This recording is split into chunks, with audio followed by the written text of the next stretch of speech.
Good morning. My name is Dr. Millenizer. I'm going to talk to you today about the states of matter. The world is made up of building blocks we call atoms. And in chemistry, we're going to change these atoms on a fundamental level. Now, there's two types of basic properties.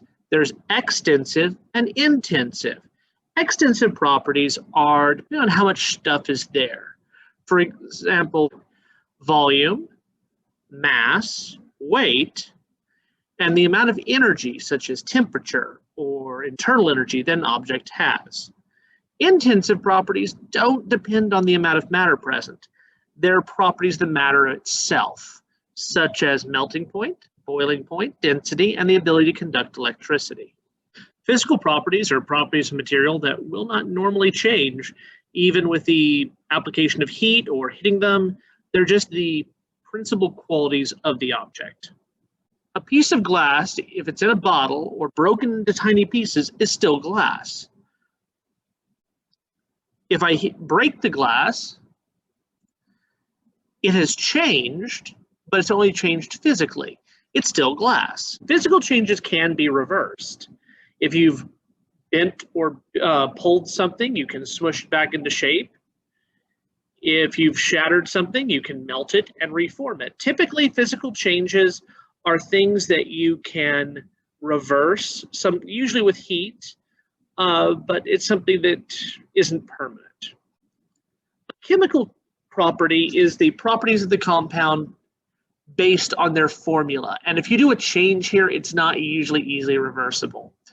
If I take baking soda and vinegar and I pour them together, they're going to make a bunch of stinky gas and a foam, but you can't pull the vinegar and baking soda back out of it. In the same way, if you try to cook an egg or a piece of meat on a frying pan, you can't do anything to that meat to make it not cooked anymore.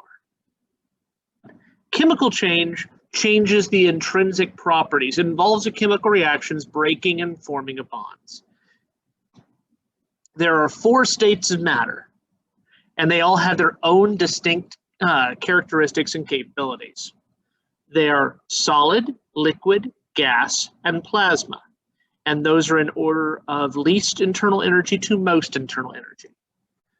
Now, the kinetic theory, which is how we describe our different states of matter, talks about how much atoms shake. The hotter a temperature of an atom, the more it shakes. The colder it is, the tinier amount it shakes. There is a point at 0 Kelvin or negative 273 and change Celsius where all molecular motion stops, called absolute zero. And at that point, all the atoms will be perfectly still. As we add heat energy, those atoms are going to vibrate and expand. If we add even more energy, eventually they're going to start breaking shape. That's turning into liquid. If we add even more energy, they're going to bounce off one another, filling a 3-dimensional space. That's gas. And if you throw even more energy, they're going to have their electrons start flying off, and that's plasma. Solids are a state of matter that's rigid. It's hard. You can't change its shape easily. And it's going to stay in a constant shape. That's a solid. Liquids, the atoms are rolling over one another. They're changing shape. It's a flexible material that's going to fill the container and always take up the same amount of space. A gas has the atoms bouncing off one another, and they fill a 3-dimensional space that they're put in. Lastly, plasma is a high energy state that causes the atoms to shake so violently they lose electrons, thus creating light and electricity. Now, these aren't static. Things that are solid can be turned into liquid and gas, and liquids and gases can be turned back to solids. We have the 4 states of matter, and we have words to describe shifting these. Now, what state they're in depends on 2 things: the temperature, how hot it is causes them to bounce around more, and the pressure or the amount of squeezing down upon them. If it's squeezing down a whole lot, it's going to make things stay a solid more than they want to be because it's pushing back on those atoms that want to bounce away. By the same token, if you have a low pressure, like on the top of the mountain, things boil faster or solids are going to melt easier because of that lowered pressure. Now, we call the state of turning a solid into a liquid melting or freezing. The temperature which this happens, we call the melting point or freezing point. In melting, there's an acceptance of thermal energy, and it causes the atoms to bounce around and lose cohesiveness, that's melting, or freezing and pulling away that heat energy, and the atoms stick together more and form a solid shape. Vaporization is the shifting of a liquid to a gas, usually by adding heat energy, causes those atoms to shake more and they fly off three-dimensionally, just like boiling water. By the same token, if that vapor touches something cool and gives it its heat energy, it will stop shaking so hard and it'll condensate. It will turn back into a liquid. The boiling point is 100 degrees Celsius for water and steam.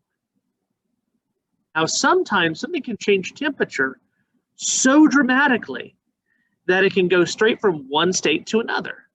For example, if you take dry ice, which has a melting point of negative 130 degrees Celsius. If you put that in regular tap water, 25 degrees, that's a huge amount. And it is going to go straight from a solid to a gas, and it's going to create a very heavy gas. And if you've ever seen those monster movies where they have the fog creeping out of a container, that's dry ice and water. That's CO2. That is sublimation. Sublimation is going straight from a solid into a gas. By the same token, if you have ever turned on your air conditioner full blast, and you've noticed that on a piece of glass nearby, ice crystals are forming on the outside, that's because the glass gets so cold that water vapor, humidity in the air, is going to cling onto that glass and instantly create frost.